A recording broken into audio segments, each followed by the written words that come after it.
Le 13h, Maria Mallard. Bienvenue à la une de ce journal. C'est le grand jour en France. Les Français ont commencé à voter ce matin pour choisir qui sera leur président ou leur présidente. On y consacre une page spéciale dans ce journal avec Laurent Mathieu en direct de Paris. Emmanuel Macron ou Marine Le Pen, deux noms sur le bulletin de vote. Le président sortant par favori, mais jamais l'extrême droite n'a été si proche de l'emporter. On se radera dans les deux camps avec Quentin Warlop et Damien Roulette, nos envoyés spéciaux à Paris. Et puis des hommages en nombre à l'annonce de la mort d'Arnaud, des chanteurs et des amis le saluent. À Ostende, sa ville natale, un registre de condoléances a été ouvert. On sera sur place avec Daphné Fanon. Et puis le coup d'envoi de Liège-Bastogne-Liège aujourd'hui, c'est la dernière fois que Philippe Gilbert participe à cette course sur ses propres terres et ils sont nombreux à l'encourager sur le bord des routes.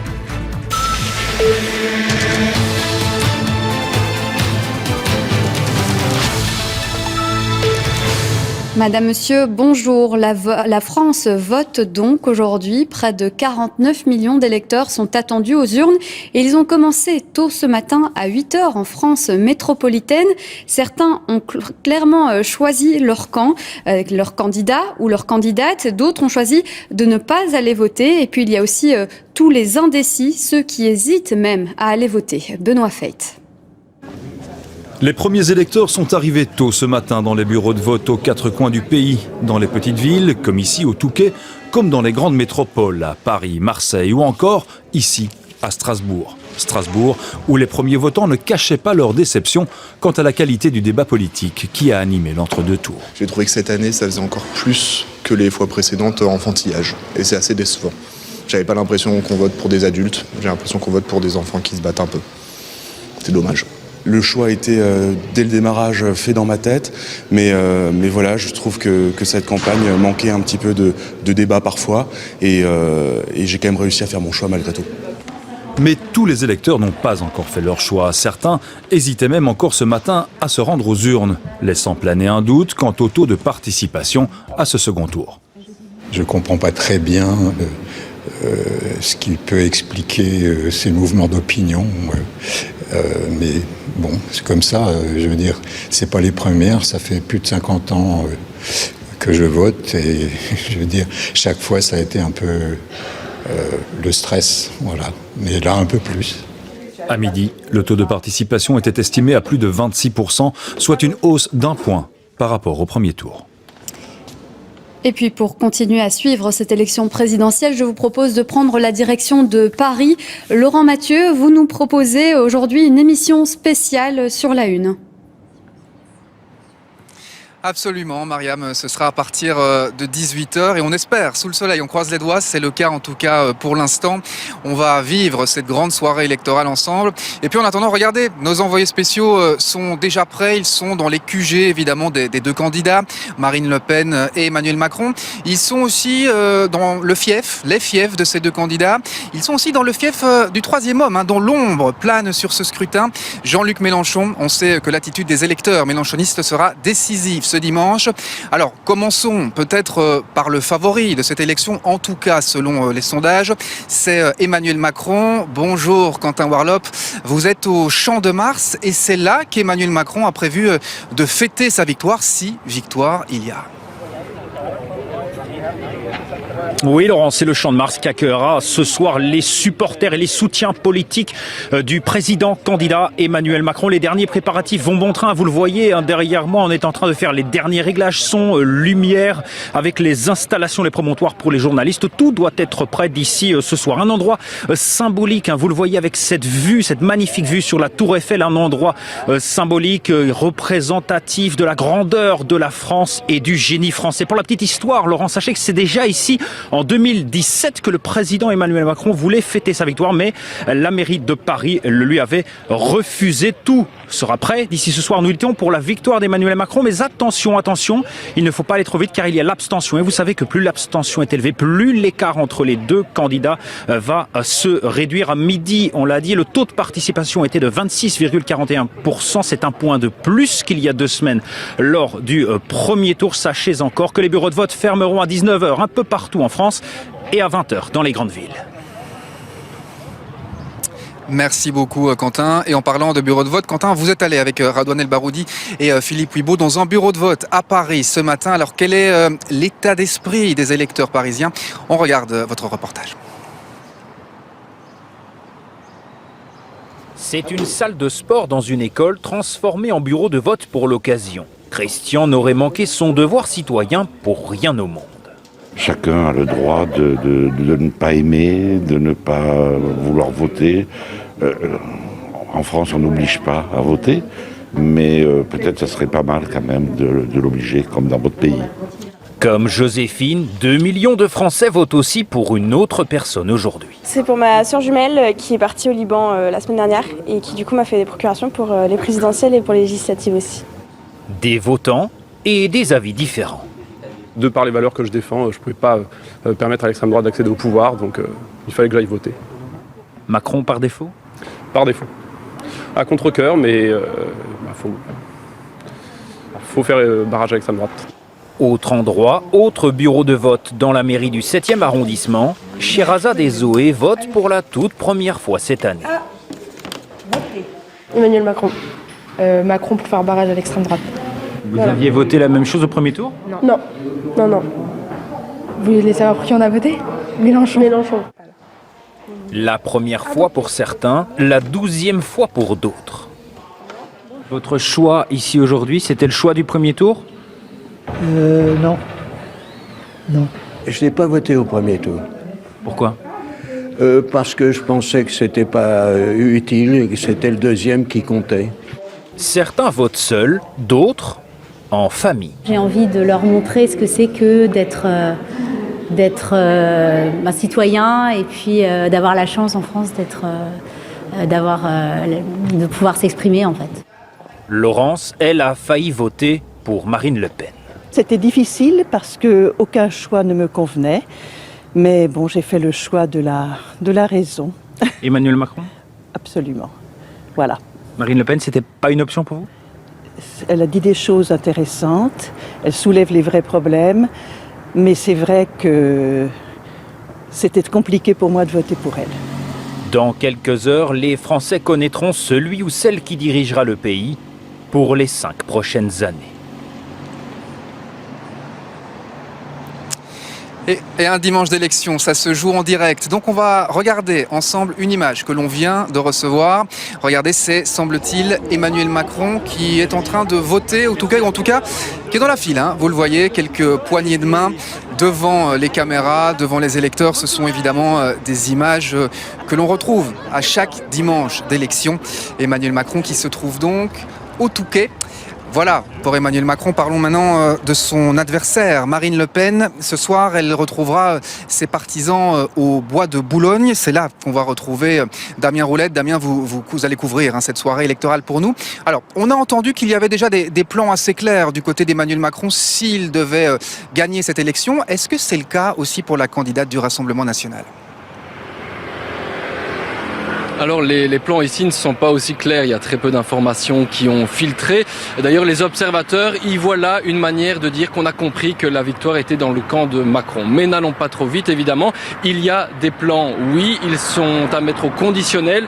L'idée serait pour Marine Le Pen en cas de victoire de sortir du pavillon qui se trouve derrière moi, d'être entourée de ces 13 bus de campagne et de remonter les Champs-Élysées, contourner l'Arc de Triomphe et arriver à la place de la Concorde. Alors pourquoi la place de la Concorde? Tout simplement parce que c'est un bastion de la droite politique française, historique. C'est là que Sarkozy a fêté sa victoire en 2007, là aussi que Chirac a fêté la sienne en 1995, et puis c'est là que De Gaulle a été accueilli par la foule en août 1944 à la Libération. C'est évidemment tout un symbole pour Marine Le Pen qui veut donc fêter ça à la place de la Concorde. En attendant ici, pas encore d'activité évidemment, il faudra attendre 18h, 18h30 pour que les premiers militants arrivent. La tranquillité visible de ce que vous avez derrière moi était un peu troublée vers midi 20, midi quart. Une petite alerte à la bombe rapidement dissipée. Une force de police est venue sur place, a dû mettre un périmètre de sécurité avant de le lever. Voilà donc calme plat, Laurent, jusqu'à 18h, 18h30 et l'arrivée des premiers militants. Oui, le calme plat peut-être avant la tempête, on verra ça ce soir à partir de 18h. On va quitter Paris un instant car on le sait, ce n'est pas là que Marine Le Pen remporte le plus de suffrages. Au contraire, d'Hénin-Beaumont, c'est dans le nord de la France et c'est là aussi que se trouve Guillaume Wolf. C'est là aussi, Guillaume, que Marine Le Pen a voté ce matin. Tout à fait, elle a voté ici vers 11h devant environ 200 supporters qui étaient venus la voir. Il faut dire que les équipes de Marine Le Pen avaient donné rendez-vous à leurs supporters, ils leur avaient donné le lieu, l'heure à laquelle elle voterait et ils étaient là. Marine Le Pen en a profité alors qu'elle ne peut plus prendre la parole, ni Emmanuel Macron, elle ne peut plus prendre la parole, mais elle a continué cette opération séduction par l'image en acceptant toutes les demandes de photos, de selfies. Les équipes de sécurité de Marine Le Pen faisaient même rentrer les supporters dans cette nuée de journalistes et de caméras pour que chaque demande soit réalisée. Marine Le Pen, proche des gens, attachante, accessible, proche des citoyens, continue ainsi à tourner sur les médias français aujourd'hui jusqu'au vote, jusqu'au résultat de ce soir. Alors j'ai pu lui demander s'il était confiante pour le résultat de ce soir alors qu'Emmanuel Macron est en tête dans les sondages. Sa réponse, je suis sereine. Comme au premier tour, j'ai posé la même question à Steve Briouat, le maire Rassemblement National de Hénin-Beaumont, et à deux de ses supporters. Voici leur réponse. Je suis plutôt optimiste parce que j'ai vu beaucoup de personnes qui voudront faire barrage, les barrages à Macron. On garde toujours confiance. Donc on aura le résultat, on verra. Hein. Vous n'êtes pas trop stressé ? Pas du tout. Non, c'est normal. C'est tout, c'est un vote comme les autres et puis il faut avoir foi en ce qu'on pense et puis c'est tout. Hein. J'ai peur quand même. Mais bon, on ne sait jamais, hein. À la dernière minute, il peut y avoir un changement. Interview signée Guillaume Wolf à Hénin-Beaumont. Merci beaucoup Guillaume. Alors on a parlé des deux candidats, Marine Le Pen et Emmanuel Macron, mais il y a un troisième personnage évidemment dont l'ombre plane sur ce scrutin, c'est Jean-Luc Mélenchon et ses 7 700 000 voix lors du premier tour. Comment vont se comporter ces électeurs ? Eh bien, nous sommes allés en reportage à Marseille, là où Jean-Luc Mélenchon est arrivé largement en tête dimanche, il y a 2 semaines. Reportage sur place signé Alain Filleul et Esmeralda Labi. Le réveil est difficile pour Cécilia. Citoyenne insoumise, femme engagée, de conviction, ce dimanche d'élection est amer. Si Macron repasse demain, c'est que ça va être tendu socialement, ça va être compliqué, mais on connaît déjà ça, c'est-à-dire que ça va passer par des grèves, des mobilisations. Par contre, si c'est Marine Le Pen qui passe, il y a la crainte d'un hold-up parlementaire et d'une presse peut-être davantage muselée. Voter oui, à contre-cœur, mais pas au point de renoncer à se rendre dans le bureau de vote. Voilà. Avec 10 avril 2022. Et 24 avril maintenant. Et 24 avril. Et la suite dans la rue. Jamal aussi y va, d'un bon pas. Vite fait, mais pas forcément bien fait. Macron-Le Pen, ce n'est pas son choix. Quand on est derrière un candidat, où on a fait l'effort pour qu'il soit au deuxième tour, et voir un débat contre Macron, mais malheureusement il n'est pas là. Donc des fois, on se demande pourquoi on va aller voter le deuxième tour. Cet Algérien naturalisé français ne compte pas arrêter de militer pour Mélenchon. Mais dans l'urne, son choix lui appartient. Vous seriez prêt à ce qu'une femme et une femme d'extrême droite gouvernent la France ? Forcément non. On n'oublie pas la mémoire de Ibrahim Ali qui a été tué, assassiné par les colleurs d'affiches de l'extrême droite. Comment va ? Ça va et toi ? Ça va ? Ouais. Pour se remonter le moral, rien de tel qu'un café en terrasse. Entre insoumis, on dézingue l'affiche électorale du second tour. Qu'ils aillent se faire piquer le cul par les poules. Hein. Voilà, franchement, quand j'ai vu leur débat qui était franchement d'un pathétique, franchement, j'aurais regardé une intégrale des Feux de l'amour, c'était pareil, quoi. C'était aussi soporifique. Mais ceci étant, vous êtes quand même allé voter. Oui, je suis allé voter pour faire un acte militant à travers le vote blanc. Pour ces insoumis, demain est un autre jour et demain, ce sont les législatives de juin. Merci à vous. Oui, et preuve que l'électorat de Jean-Luc Mélenchon va jouer un rôle crucial ce dimanche. On a vu ces 2 dernières semaines, pendant l'entre-deux tours, on a vu Emmanuel Macron et Marine Le Pen tenter d'aller conquérir les électeurs mélenchonistes. Avec quel résultat ? Eh bien, pour répondre à cette question, on va se rendre dans un lieu symbolique à Givet. Ça se trouve exactement à la frontière franco-belge. C'est là qu'on va rejoindre Tristan Godard. Tristan, on le sait, le nord de la France, c'est une terre électorale qui est plutôt favorable en général à Marine Marine Le Pen. Et pourtant, à Givet, c'est Jean-Luc Mélenchon qui est arrivé en tête au premier tour. Oui, effectivement, Givet, c'est un peu l'irréductible commune mélenchoniste dans un département ardennais totalement acquis, ou presque, à la cause de Marine Le Pen. Figurez-vous que le candidat de la France insoumise a réalisé un score de 31% des voix, presque un tiers. C'est énorme. Devant Marine Le Pen, 26%. Devant Emmanuel Macron, seulement avec 21% des voix. Alors, pas mal d'habitants que nous avons rencontrés ce matin se demandaient ce qu'allait devenir ces plus de 30% de voix dédiées à Jean-Luc Mélenchon au premier tour. Pour se faire une petite idée, quoi de plus normal que d'aller se balader sur le marché dominical de Givet. Nous avons tendu notre micro à plusieurs électeurs français, dont certains avaient voté au premier tour. Un certain Jean-Luc Mélenchon, je vous propose de les écouter. Moi, ce qui m'importe surtout, c'est que tous les Français soient unis ensemble, quel que soit leur vote. Et tout ce qui rassemble, ça me va bien. Tout ce qui disperse, ça m'embête. Voilà. Que vont devenir les voix de Jean-Luc Mélenchon, vous pensez ? Ils vont passer à Macron, oui. Ouais. Oui, c'est sûr. Votre candidat favori au premier tour, c'était qui ?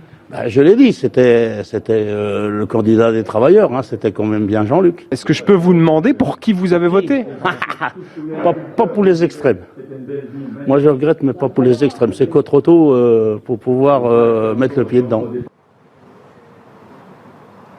Voilà pour ces interviews signées Tristan Godard à Givet. Merci beaucoup Tristan. Et puis tout à l'heure, on vous a montré l'image d'Emmanuel Macron qui faisait la file pour aller voter. Eh bien, il y a quelques secondes, on a reçu ces images d'Emmanuel Macron qui vote. Cette fois, vous le voyez, des images qui peuvent sembler anecdotiques, mais elles font partie de ce genre de dimanche d'élection. C'est le genre de moment, le genre d'image qu'on vivra d'ailleurs ensemble à partir de 18h sur la Une dans cette grande édition spéciale. On vivra ça d'ailleurs en plateau avec nos experts et avec vous, Annick Capel. Bonjour, vous étiez déjà là au premier tour et comme au premier tour, vous nous donnerez les premières tendances, vous nous donnerez des chiffres, on les donne une fois qu'on les a vérifiés avant 20h, donc avant les médias français. Rappelons peut-être pourquoi nous les donnons avant 20h et quels sont exactement ces chiffres.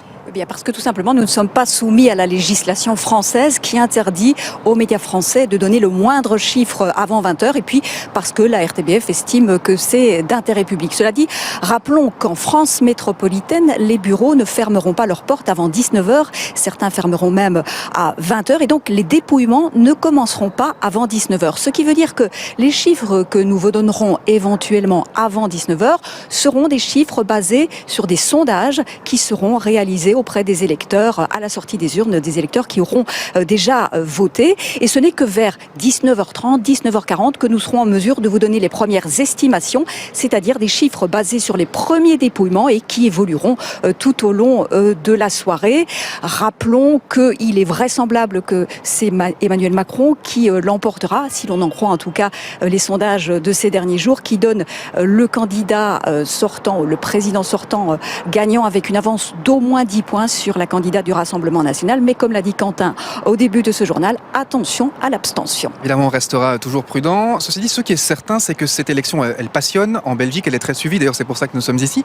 Elle passionne, elle est très suivie aussi dans le monde entier, en fait. Oui, on peut dire que les enjeux dépassent clairement les frontières françaises. On peut dire qu'il est presque mondial. Si la France devait être dirigée par l'extrême droite, le monde ne serait plus le même. Ça changeait les équilibres au sein de l'Europe, mais aussi au sein de l'OTAN. Quand on voit les positions de Marine Le Pen sur l'Union européenne, on se dit que c'est même l'avenir de l'Europe qui est en jeu. D'ailleurs, fait rarissime, voire inédit. En fin de semaine, on a vu 3 dirigeants européens, espagnols, portugais et allemands, s'exprimer dans une tribune qui a été diffusée notamment dans Le Monde et dans lequel ils appellent les Français à soutenir le candidat Macron. C'est la preuve que cette élection n'est vraiment pas une élection comme les autres. Oui, en effet, elle sera très suivie. On la suivra d'ailleurs avec vous à partir de 18h10 sur la Une. Ce sera juste après Liège-Bastogne-Liège. En attendant, je vous rends l'antenne, Myriam Allard, à Bruxelles, car les Français votent aussi en Belgique, Myriam. Merci Laurent, oui tout à fait, ils votent en nombre à Liège, Charleroi, Namur, Mons, Tournai, mais aussi à Bruxelles évidemment. C'est là que l'on retrouve le plus grand nombre de Français. Rachel Crivellaro, vous êtes au Ezel à Bruxelles, c'est là que se trouve tout simplement le plus grand nombre de bureaux de vote en Belgique. Oui, c'est le plus gros bureau de vote pour les Français qui vivent en Belgique. Sur les quelques 100 000 électeurs français inscrits, eh bien quelques 45 000 électeurs devraient venir voter ici au Ezel. Un taux de participation aussi qui s'élève au premier tour à 44% et des Français de Belgique qui au premier tour ont voté d'abord pour Emmanuel Macron avec un peu plus de 39% des voix. Marine Le Pen, elle s'est classée 5e avec un peu plus de 6% des voix. Et au vu des enjeux très serrés de ce second tour, on s'attend à un taux de participation encore plus élevé. Voyez notre reportage avec Caroline Hack, Benjamin Vorpoteren et Thibaut Chuffard. Des files interminables à Liège, à Bruxelles, car malgré le soleil et la longue attente, les Français de Belgique n'ont pas l'intention de bouder le second tour. Même si elles sont longues, on est prêt à les faire finalement. Ouais. Pourquoi ? Parce que c'est important, le devoir de voter. J'ai loupé une fois une élection en 2002 et Jean-Marie Le Pen était arrivé à la fin et là je me suis dit plus jamais je loupe une élection. C'est clair qu'en habitant Bruxelles et en étant ici au cœur de l'Europe, il faut voter. C'est très important, même avec les enfants, c'est pas toujours facile. Et je trouve qu'il y a beaucoup de Français qui doublent aussi les gens dans la file très fort. On s'en refait pas ? Non, c'est ça. De tous les Français qui vivent à l'étranger, ce sont ceux de Belgique après la Suisse qui votent le plus. Pour Aurélie, c'est une évidence, un devoir de citoyen. À voter. Merci. On se sent civique, citoyenne, responsable et républicaine. Au premier tour, le taux de participation des électeurs français en Belgique s'élevait à près de 46%. Pour ce second tour, on s'attend à une plus grande participation. On attend un taux de participation un petit peu plus élevé si on compare avec 2017. On avait un taux de participation au second tour de 65%. Donc là, on a l'impression qu'il y a quand même beaucoup plus de monde par rapport au premier tour, mais on a aussi incité les électeurs à venir plus tôt. Ils ont sans doute compris le message qu'on souhaitait leur faire passer, de venir dès 8h et on a commencé à avoir un flux très constant depuis 8h. Les bureaux de vote de la circonscription belge resteront ouverts jusqu'à 19h. Il faudra encore attendre un petit peu pour savoir qui de Macron ou de Le Pen les Français de Belgique auront choisi. Voilà donc pour cette page consacrée aux élections françaises. Vous pouvez continuer à suivre cette élection sur notre site internet rtbf.be/info. Et puis je vous le rappelle, le rendez-vous à 18h sur la Une pour suivre la soirée électorale. Et puis l'actualité, c'est aussi le décès d'Arnaud, le roi du rock belge, est mort hier des suites d'un cancer. Il avait 72 ans. Ils sont nombreux aujourd'hui à saluer ses textes touchants, sa voix bouleversante et sa personnalité hors du commun. Daphné Fanon, vous êtes à Ostende, sa ville natale, a décidé de lui rendre hommage aujourd'hui. C'était une ville d'ailleurs chère à son cœur. Oui, tout à fait. Ostende, c'est la ville qu'il a fait grandir. C'est la ville qu'il chérissait tant. Il adorait le bruit de la mer, les mouettes, les vagues. Et puis, c'est ici aussi qu'il a démarré sa carrière musicale. Il a fait ses premiers concerts dans des bars, dans des clubs, le long de la digue ici. Et puis aussi, ses derniers concerts qu'il a fait ici au Casino d'Ostende en février. Alors, les gens que nous avons croisés, évidemment, sont tous émus. Ils ont tous un petit mot, une attention, quelque chose à raconter au sujet du chanteur belge. Et d'ailleurs, eh bien, la ville organise plusieurs événements aujourd'hui à Ostende. Écoutez le bourgmestre Bart Tommelijn que nous avons interrogé ce matin.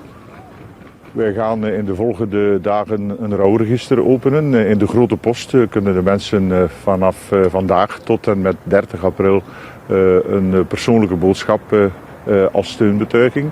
En hier aan het stadhuis, de mural van Arnaud van de Crystal Ship, daar gaan wij muziek zingen, laten spelen van Arnaud. Arnaud en Oostende, dat zijn twee synoniemen. Wij zijn natuurlijk, we waren het verwacht, het is niet onverwacht, maar we zijn natuurlijk zeer getroffen door het afscheid van onze ambassadeur, de ambassadeur van Oostende, Arnaud. Et puis la ville a annoncé, eh bien, c'était son dernier souhait. Et ces cendres seront dispersées depuis la plage que vous voyez derrière moi et seront rendues à la mer du Nord. Merci Daphné Fanon pour vos explications en direct. Arnaud, c'était une voix, un chanteur, mais surtout un ami pour beaucoup. Stromae et Adamo, Mireille Mathieu, le monde de la musique et toute la scène musicale belge lui rendent hommage aujourd'hui. Et puis aussi à Bruxelles, sa ville de cœur, l'hôtel de ville de Bruxelles, ouvre lui un registre de condoléances jusqu'à 18h aujourd'hui. Martin Biltereis. Oh là là là, oh là là là, oh là là là. C'est magnifique parce que ce matin, Arnaud résonne encore dans le cœur de nombreux Belges. On peut être fier de l'avoir comme icône belge. C'est magnifique parce que ce matin, les saillies du rocker résonnent encore dans la tête de nombreux Belges. Jamais de chichi, jamais de problème, et qui parlait franchement, dont il n'avait pas peur de passer au trou des mots. Je joue partout, je suis ouvert comme une vieille pute. C'est magnifique parce que ce matin, on a l'impression qu'Arnaud résonne dans le cœur de toutes les générations. Moi, il me vient en tête la chanson Les filles du bord de mer que j'écoutais et que j'écoute aussi pendant des booms avec des gens. C'était chouette, les filles. C'était chouette parce que certains n'oublieront jamais la gouaille légendaire du chanteur Hirsute. C'est quelqu'un qui représente bien les Belges, donc des gens qui aiment bien un petit peu de rigoler d'eux-mêmes et qui ont de l'autodérision. Et donc quand je revois même les images que vous montrez hier, il arrive à me faire rire avec très peu de choses, quoi. Donc c'est assez marrant. Une voix inimitable qui a résonné hier toute la soirée, qui résonnera encore ce soir sur la Grand Place de Bruxelles, dont il était citoyen d'honneur. À l'hôtel de ville, un registre de condoléances est accessible jusqu'à 18h ce dimanche. Cette voix rauque, matinée d'un accent flamand, elle avait collaboré avec les plus grands qui lui rendent aussi hommage.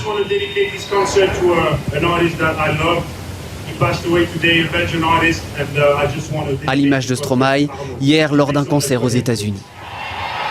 Le Palais Royal sur Twitter a publié cette photo, non sans saluer une personnalité attachante et un artiste incroyablement talentueux. Putain, il va manquer, c'est certain. Et on continue à évoquer la disparition d'Arnaud avec vous, BJ Scott. Vous étiez très proche de lui, si on arrive à avoir donc BJ Scott. Alors, comment vivez-vous la nouvelle, BJ ? Je crois que je vis comme le reste de la Belgique, avec nostalgie, avec tristesse, avec un petit peu de stupéfaction aussi, parce qu'on ne devrait pas la perdre aussitôt. On a tous vécu sa maladie avec lui. Il y avait les hauts, les bas, comme toujours, avec cette affreuse maladie qui est cette crabe. Mais un moment comme ceci est très difficile à décrire. Je trouve que je suis comme des milliers, voire les millions de personnes qui sont en deuil aujourd'hui. Alors, vous avez aussi chanté ensemble. Alors, comment c'était de travailler avec lui ? C'était super, hein. C'était vraiment très intéressant, toujours une aventure de travailler avec Arnaud. Et en même temps, par exemple, quand j'ai travaillé les chœurs sur ces chansons, il savait ce qu'il voulait, mais il nous laissait libres. Il voulait que ça sonne blues, gospel. Il adorait ça. Et quand il a travaillé avec moi sur mon projet, il était espiègle, rigolo, volontaire. Et c'était juste toujours un merveille. C'était un gars authentique, vraiment entier. Merci BJ d'avoir été notre invité dans ce journal et d'avoir accepté en tout cas de lui rendre hommage. On passe à présent à l'actualité sportive et l'événement du jour, c'est Liège-Bastogne-Liège, la doyenne des courses cyclistes. Elle fête sa 108e édition. La course s'est lancée vers 10h ce matin. En l'absence du tenant du titre, Tadej Pogačar, les yeux seront rivés sur le Français Julian Alaphilippe, mais aussi deux Belges, Dylan Teuns et un certain Wout van Aert. Et puis, il ne fait pas partie des favoris, mais il sera aujourd'hui le chouchou du public, Philippe Gilbert. Il va prendre sa retraite en fin de saison et c'est donc sa dernière doyenne, dernière course sur ses terres. On retrouve François Zaleski sur sa terre natale à Remouchamps, dans la côte de la Redoute. François, l'ambiance est bien festive ou bien un petit peu nostalgique quand même ? C'est un pur mélange des deux, parce qu'évidemment il y a une ambiance festive, parce que tout simplement il fait beau, et puis c'est un dimanche de doyenne, et donc on doit fêter ça comme il se doit dans la région. Et puis il y a quand même un petit peu de tristesse et de mélancolie, parce qu'effectivement Philippe Gilbert, 39 ans, dispute sa 17e et dernière doyenne. On va donc lui rendre honneur aujourd'hui. Vous le voyez sans doute derrière moi, le public n'est pas encore tout à fait présent, l'assistance est clairsemée, mais on attend la grande foule aux alentours de 16h pour le passage des coureurs. 10 000 personnes sont attendues et certains ne voulaient évidemment pas manquer l'occasion de rendre hommage à celui qui s'est imposé ici en 2011 et qui a fait la fierté de toute la région. Vous allez vous rendre compte de cela dans ces quelques témoignages recueillis ce matin avec Terence Feignard. Je pense qu'il a été au top du sport et en Belgique, et je pense que depuis Eddy Merckx, on n'a plus un coureur comme ça qui a fait vibrer autant les Belges pour le vélo. Malheureusement, il est dans presque une tournée d'adieu. Là, hein. Il avait demandé qu'on ne fasse pas ça, hein, que les organisateurs ne le mettent pas chaque fois à l'honneur. Mais bon, inévitablement, ils sont tellement contents de le revoir pour la dernière fois, si on peut le dire comme ça. À chaque fois, il est mis en avant dans les départs, etc. Le rêve ultime, s'il pouvait passer en tête ici dans la Redoute, je pense qu'on aurait la boucle bouclée pour nous. Voilà, on va pas lui demander de gagner Liège-Bastogne-Liège aujourd'hui, hein, donc d'autant plus qu'il a été pas mal malade cette année, enfin en tout cas pour l'instant. Et bon, qu'il se fasse plaisir. On verra bien ce qu'il va faire. Hein. Merci François. Et puis si vous voulez suivre la course, c'est tout de suite après ce journal sur la Une. C'est d'ailleurs la fin de ce journal. Tout de suite la météo avec Stéphane Piedboeuf. Et puis je vous rappelle le rendez-vous à 18h ce soir pour l'émission spéciale sur les élections françaises. Excellent après-midi sur la Une.